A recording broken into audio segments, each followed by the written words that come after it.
Hello, World Wide Web. Welcome back to the Hangin With Web Show. I'm GW Pomichter. Thank you for logging on and tuning in. If you haven't done it yet, we can wait just a minute for you to go down and subscribe. Now we're done waiting. We're moving on. We're at the Space Coast Book Lovers event in Cocoa Beach, Florida, and we're here hanging with Cassidy K. O'Connor.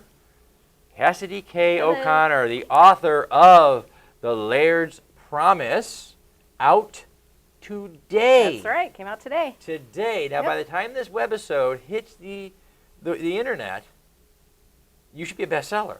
That would be awesome. Okay? And if you're not, you guys are moving too slow. Yes. It's been a couple weeks. Get this book. Let's talk about The Laird's Promise.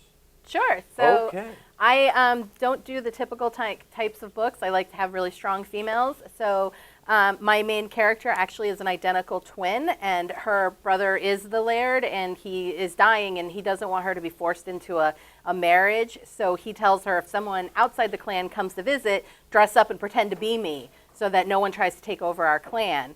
But after a while, when she hasn't shown up to any of the king's events, the king sends people to her to find out what's going on. And so she tries to pretend to be him and her at different times. And so it's like just crazy antics of her trying to change clothes and Wow. be the different characters. And so there's, a lot of comedic errors happen. So, but it is a love story, of course. And Will Shakespeare would be proud. Yes. Lots of antics, lots of running around, lots Yes. of things going on. That is fantastic. What inspired this story? I actually have just read historical romance since I was a teenager, and Okay. I don't normally write this genre, so this is my first one, and I just really wanted to do something historical. I've been to Scotland. I grew up playing bagpipes, so I'm very into the Scottish culture. So I wanted to do something in those roots. And this just seemed like fun. A Yeah, nice comedy of errors. Exactly, yeah. You don't want to be Very boring, cool. so. No, that is really, really cool. Now, you said this is the first historical fiction Yes. you've done. Yes. What do you? Well, I'll tell you what. We're gonna do a big reveal. Okay. What do you normally write? Believe it or not, I am a genre hopper. So this genre one hopper. What are we looking at this here? is a Broken YA Dreams. book, and this one actually has become hugely popular, not only with teenagers but adults as well. It's a very emotional book, and it's about self-healing, learning to love yourself again. She actually goes off to war, and then she's injured, and when she comes back, she feels like she's so ugly that she can't dance again because no one's going to want to see her. So she has to learn to love herself again. But then, of course, there's a love story in there as well. I haven't read this yet. I'm loving this. We talked earlier with one of our other authors on camera about I'm an old Army vet. Okay. And we talked earlier about the fact that our guys coming home and our girls coming home are they're dancers, they're artists, they're writers, they're musicians. Some of them are bankers and lawyers and doctors, and those Right. things are great. But with so many artists, it's important when they come home that they can come home. Right. That's an amazing story, and I haven't read a page, and I can't wait to read this because that's amazing. And well done for trying. Yes, because thank you. that is, before I've even read it and before I know how good it is, just trying to put that on paper is hard. Yeah, it was a very emotional story to write. It took me a long time. I cried multiple times. My editor cried multiple times. Because her sister, it got angry at her because she didn't want her to go off to war, and then she got hurt. So then she was just so bitter towards her. So there's so much healing throughout with all the different characters. And now people are begging me to write the next story, which I never intended to write a second, but they want the sister story. But I keep telling them I have to emotionally be ready to write that because it is so much. This is really deep stuff. It is. This is really deep stuff. Our troops out there coming home, we know the most important 2 words you'll ever say to a troop is welcome home. Yes. But that doesn't mean we feel it right away. Right. And we don't find our niche or our nook or we get back to our lives until there's healing. Right. And that's a powerful, powerful story. What else do you write? When you're not making us cry, Yeah. what else do you write? So I actually started at the very beginning with Irish Fairies, and it's an erotic romance, and they seduce men and train them. I know. I love that. They train them Okay. for their soulmates. So, yeah. Irish Fairies. Yes. Erotic romance. Yes. Absolute heart-wrenching, gut-tearing, emotional, personal drama. Right. Historical Romance. Yep. comedic Yes. historical romance. What haven't you tried? What is next? What is on your writing bucket list that you just haven't torn apart and rewritten yet? I think I've kind of branched out to where I'm gonna go. Like I do contemporary, and I have a gargoyle shifter book as well. Gargoyle shifter. Yes, because we did an anthology, and people asked for unusual characters. So I'm like, well, nobody's really done gargoyles. So wait. So an animal shifter wasn't good enough. No, You had a gargoyle that's too shifter. normal. That's too normal. Yeah. Turning into a wolf is normal. These days, But yes. a gargoyle, on the other hand, that is new. It ended up being really fun, and I want to do more gargoyles now because it was a lot of fun. Awesome. Well, we're going to put links to your Facebook and anywhere you are on the web. We're going to Okay. throw those down below so people can find you and find your books. Okay. We'll throw some Amazon links down there so people can find your books. And now we want those same people, those readers and those fans, to get to know you as a person. Okay. So this is the part of the show we call Clickbait. All right.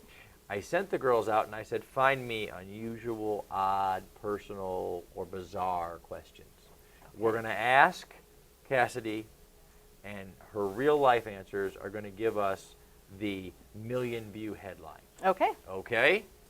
And a polar bear shows up with a set of bagpipes. What does he play? Oh, that's a good one. I have to go with. I'm going to go with a Scottish song, obviously. But Bagpipe song? yeah, Scottish? Amazing Grace. Amazing Grace. Can't beat that one. Okay, That is that's always beautiful. and the bagpipes, Amazing Grace, is probably the go-to. Oh yeah. If you're a polar bear, you probably don't know a lot of Scottish songs. Right. So, but you know. But if he's Amazing playing Grace. bagpipes, he must know something. He must know something, He's got right? it. Okay. Well, favorite 80s or 90s jam? You know, If honestly, you could find a cassette player, you pop that cassette in the car and you just jam. believe it What or is not, that? Backstreet Boys is still the Backstreet best. Boys My is kids still all know there. the words to them. So There you go, yeah, guys. you can't beat that. Yeah, are boy bands a thing again yet? Yeah, Or- 'cause you have it One Direction rotates. and all Yeah, that, see, so, they rotate. yeah. I don't Yeah. know if they're still a thing, but if they are, the Backstreet Boys were our thing. Yes, exactly. Okay. What was your favorite book as a child? Writers tend to be readers. So what did you grow up? What did you I have read? always read, and I'm going to be honest with you, I have very little memory, even of my own books. Like after I write something, for some reason I can't You purge remember. it I from do. yes. And like, so when you go Like online Sherlock and Holmes, like, you need room in the hard drive. yeah, exactly. Yeah. When authors will do contests and they ask questions about their books, I can never win those because I just don't remember them. So I don't even remember vacations. Do you have a go-to like favorite or inspirational author? My go-to is Tessa Dare, who's a historical romance. Fantastic. So, yeah, I do love awesome. Tessa Dare. So, just little tidbits, where you've been, how you've been there. Those tell us a lot about you. Ever been on a train? Yes, I took the train from, I think it was London to Paris. So the Channel. Ooh, the Channel, yeah. Yeah, that was really actually scary. I didn't enjoy that. No, not so much? No, I didn't No. like knowing all that water was on top. Yeah, I would do it. Yes. Yeah. See, there's certain things you just shouldn't know about. You should just experience them and go, oh, we were under that water. Yes, exactly. Okay, well, things that amuse you. Those things are very telling. Best thing to happen to you this week. Best thing that's happened to me this week. 'Cause we get a chuckle every week. So this week, what was this week's moment? It's actually been a rough week. I'm completely sunburned. So I Welcome really to haven't gotten sunny to go Florida. out. And I live here my entire life. Oh, wow. Isn't that bizarre? It's because Floridians don't actually go out in the sun much. No, we live under air. Right, exactly. Yes. So I went on the beach, which was a mistake. So I've I tell actually people all been the in time, pain in Florida, for days. In Florida, Genesis was written differently. Because in Florida, it was let there be light, let there be dark, let there be central air conditioning. Yes. And now we can live here. Yeah, and that's exactly. the way that worked. Yeah. Exactly. Where are you going next? Where can readers and fans find you? Up the road? So I know in September we're doing Indie Book Fest in Orlando. Awesome. I know I have a Rocket City in Arkansas, and Wow. Show Me Your Books in Kansas City, and then Dublin is in 2019. So, Cool. Yeah, my husband's family is from Ireland, but he's never been there. Best so book tour yeah, ever. Yeah, I want to take him Like there. all around. Yes. Yeah, you have to The branch out. You can't Midwest. just do the Southeast all the time. Yeah, You got to know. move out. Yeah, our furthest we've gone with the show is out to San Diego. We went Oh for wow. Comic-Con Yeah, last year. really far. Yeah, my truck never wants to speak to me again. It's Yeah. like, what? Yeah, exactly. You That's a know, long drive. And I don't know how to plan for stuff like that because I'm like, okay, driving around Florida is 8 hours to anywhere. Either right? way, yeah. And driving to San Diego was not. Yeah, that's And a painful so, drive. Yes. Well, I spent a week one night in Texas Mhm. because it's like 900 miles. It of is. That's a big road. state. That's a big state. Yeah. So, okay, that's my sad card. Yes. When we're having too much fun, Yeah. she puts that up. It's like a red card. Yeah, just give her a red card. I and know, won't have right? to worry That about would be it. good. She's the mean one. We're going to wrap it up by thanking our partners and our friends at Something Unique Magazine, Wordfire Press, Space Coast Comics, Florida Book News, Famous Faces and Funnies, and the great folks over here at Space Coast Book Lovers for having us in. I'm G.W. Pomichter. We have been hanging with author Cassidy K. O'Connor, the writer of the Lairds Promise, out now. Go get it. Click below. Get this book and other in sundry from Broken Dreams, and then your first books were The Love Protector series. the Love Protector series. Check those links out down below, and while you're here, remember, subscribe, log on, tune in, and see who we're hanging with next.